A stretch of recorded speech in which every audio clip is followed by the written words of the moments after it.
Dragi naši gledaoci, ovog ranog jutra pričamo malo i o sportu. Sa nama je ovog ranog jutra Dejan Novićević. Dejane, dobro jutro.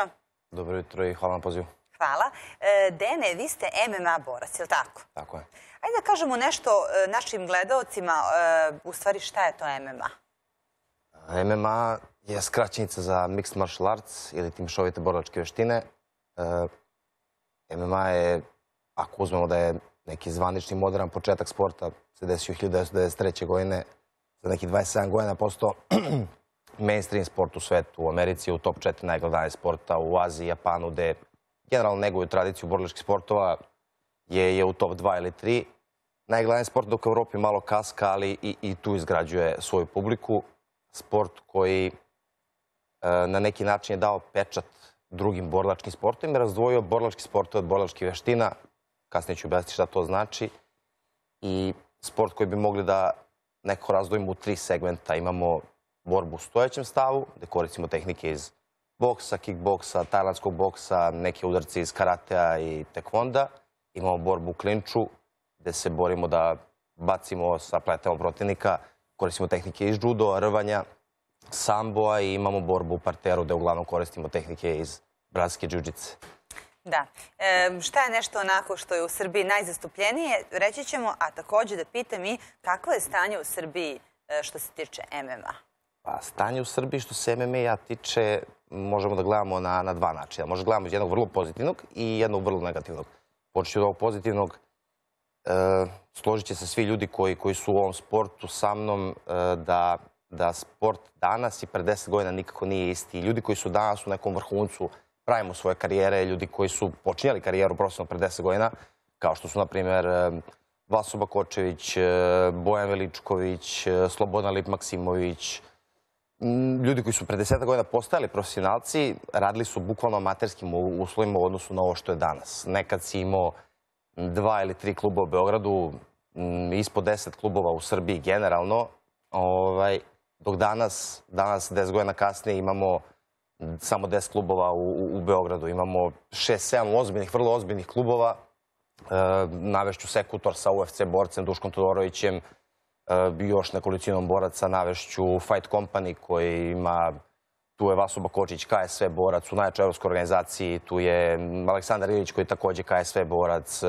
Imamo CDS, imamo Ahile, imamo ozbiljan broj klubova i MMA kao sport raste. Ono što je negativno jeste što sve to što se dešava i taj rast i ekspanzija sporta kod nas dolazi samo isključivo zbog entuzijazma i neiscrpne energije nekolicine ljudi koji su se radili na tome, ulagali, davali svoj trud, znoj, išli preko, sticali znanje, onda ga prenosili ovamo i samo zahvaljujući nekolicini ljudi koji se bave time, nekako sport se izgradio. U suštini nema sistema koji je izgradio ovaj sport, nema onog glavnog finansija i samo zahvaljujući tim nekim ljudima sport raste. Jednostavno naprave nekog borca, borac izađe na scenu, napravi par zapaženih rezultata i onda klub kao poraste. Klinci se raspituju, gledaju Instagram, YouTube, sve danas dostupno, pa na taj način poraste jedan klub, poraste drugi klub i nešto se desilo. Sport je jako napredovo, kažem, to je vrlo pozitivno, ali negativno je što ne sistemom, ne nekim radom, ne podrškom, već isključivo entuzijazmom pojedinaca. Čim mi to možemo da poboljšamo? Pa mislim da ovaj sport prvo mora da dobije svoju publiku u Srbiji.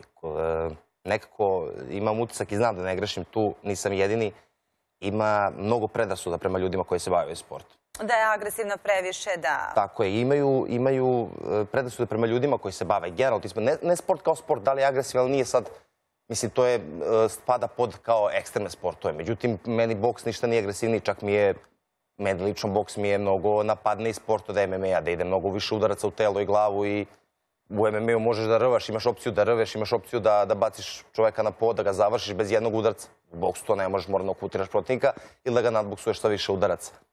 Mislim da publici mora da se objasni ovaj sport, da ovaj sport u Srbiji dobije širu publiku, ne samo ljubitelje borilačkih sportova, a za to ne može nekolicina ljudi to. Potreban je sistem, potrebna je država, potrebno je da se to jednostavno vidi i da se eksponira sport. Sportski savez, normalno? Pa MMA savez je osnovan 2013. Ako se ne varam, 2014. je već ušao u Sportski savez Srbije. I to su ljudi koji jako dobro rade svoj posao. Postoji sistem takmičenja gde imamo razdvojene juniore, seniore, imamo C, B i A klasu, počinješ od C gde imaš jedan samo meč, B si do 5 mečeva, posle A klasa. To su ljudi koji rade stvarno dobar svoj posao i sport je kod nas priznat. Međutim, i dalje imamo, mora da se obrazuje publika, mora da se edukuje, da se priča o tom sportu, da se objasni da to nije ništa nije, mislim, ne znam, u toj meri. Ništa nije agresivno. Ljudi povezuju često MMA i kriminal, na primjer. Da. Kod nas, eto. On je kriminalac, istetovirani i ćelavi uglavnom i on je MMA borac. To je jednostavno tako. Vi kad pogledamo i po Evropi i po Americi, borce, u principu to je neki stil u stvari. Kao što, na primjer, eto, i fudbaleri se tetoviraju ili nose razne frizure, tako je recimo i bez kose, da kažemo, u stvari stil. Pa okej, složit ću se da je stil donekle, ali fudbalere ne karakterišemo. Ne dajemo im nikakav nadimak zbog toga, nemamo predrasude prema tome, a kad je MMA u pitanju imamo predrasude. Jeste. Dene, koliko traje prosečna karijera jednog MMA fajtera? Pa jednog borca zavisi u suštini nekih 10 do 12 godina. Ima ljudi koji se bore do 40. godine. Ja nisam za to. Čovjek koji je najveći u regionu, Mirko Krokop, se do 43. godine, ja mislim, borio. Jeste, nije nešto boleo, nažalost. Tako je, ali mislim, okej, sa njim bi sve okej. Čovjek je legenda na Balkanu i prvi koji je progurao ovaj sport i tako dalje. Znači, mogu ljudi do 40 se bore, ali evo, jedan od najvećih, Habib Nurmagomedov, je čovjek koji je završio upravo karijeru, imao je 29 mečeva, bez poraza, 32 godine, povukao se. Mislim da je to idealno za nekog borca, da ne bi sutra, ne znam, bilo kakvih posledica po telo, jer nije isto igrati fudbal, rukomet, košarku, davati golove, mi vamo dajemo svoje telo. Jeste. Uđeš unutra, daješ svoje telo. Evo da kažemo za kraj, kakva je situacija s obzirom da je COVID-19, da li trenirate, da li ima mečeva i možete li uopšte da trenirate sada u ovim potpuno izmenjenim situacijama i u ovoj situaciji kada nas je korona definitivno sve poremetila? Slažem se, poremetila je sve i bolja je situacija sad nego što je bilo za vreme karantina, mart i april mesec. Međutim, mi imamo problem sad s ovim novim merama nedavno uvedenim, gde vikendom ne mogu sportske sale da rade. Postoji krizni štab je pričao, ljudi koji se bave jednostavno covidom i situacijom oko toga su pričali o tome da profesionalni sport nastavlja i ide dalje, međutim nekako za nas je stao. Ja sam lično slao e-mail kriznom štabu, slao sam Vladi Republike Srbije, dobio sam odgovor da je moj e-mail prosleđen Ministarstvu za razvoj omladine i sporta, upravo pričajući o tom problemu, jer mi ne možemo da treniramo napolju. Mi ne možemo na betonu da treniramo, ne možemo da budemo u ne znam kakvim uslovima. Potrebna je sala, potrebna je strunjača da bi se to razvijalo, da bi se radilo na tome i potreba nam je i vikend. Mi sad nemamo. Čuo sam se sa ljudima iz Saveza, sa prijateljem Petrom Tunguzom, ovo priliku da ga pozdravim. On mi je rekao da je trenutno takva situacija, da ne znamo šta da radimo, ne znamo kako da radimo. Nekako je civilno se desilo, a imamo primjenu u suštini dvostrukih aršina. Ako fudbal može da se igra, ako košarka može da se igra, gde imaš 12 igrača jednog tima, 12 drugog, gde su sudije, gde je medicinsko osoblje, delegat, tu ima 30 ljudi u zatvorenom prostoru. Zašto mi ne možemo? Zašto mi ne možemo trenutno budemo u sali, jer nije isto jedan fudbaler prosečan, ima 500-600 utakmica u svojoj karijeri. Jedan vrhunski fudbaler ima 1000. Messi, Ronaldo i tako dalje. Jedan vrhunski borac, MMA borac, ima ispod 30 mečeva. Habib, Georges St. Pierre, John Bones Jones, to su ljudi koji svi imaju ispod 30 mečeva u karijeri. Jedan meč mu oduzmi, to može da odredi dalje tok njegove karijere. A nama je svaki vikend, svaka subota, nam je sparing i to je za nas meč. Kao što Zvezda ima meč sa OFK Beogradom, ovaj vikend, sledeći bi vikend sa Vojvodinom ili Partizanom, nebitno kim, mi imamo svakog vikenda sparing i spremamo se za neki meč, jer mi radimo 3 ili 4 meča godišnje. I to je super. 3 meča, 2 je prosek na vrhunskom nivou.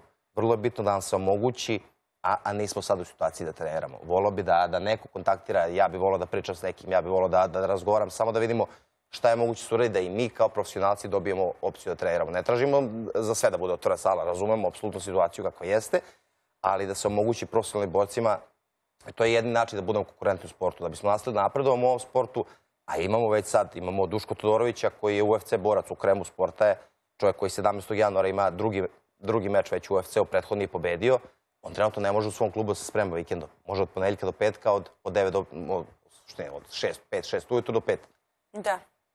imamo problem tu. Jeste. Dene, nadam se da ćete da uspete da se izborite za vaša prava i da možete da trenirate da bi predstojeće takmičenje u stvari mogli da dočekate spremni, to je u stvari i najbitnije, i puno sreće u karijeri daljnoj. Hvala puno. I vama hvala, dragi gledaoci, a mi nastavljamo dalje sa programom.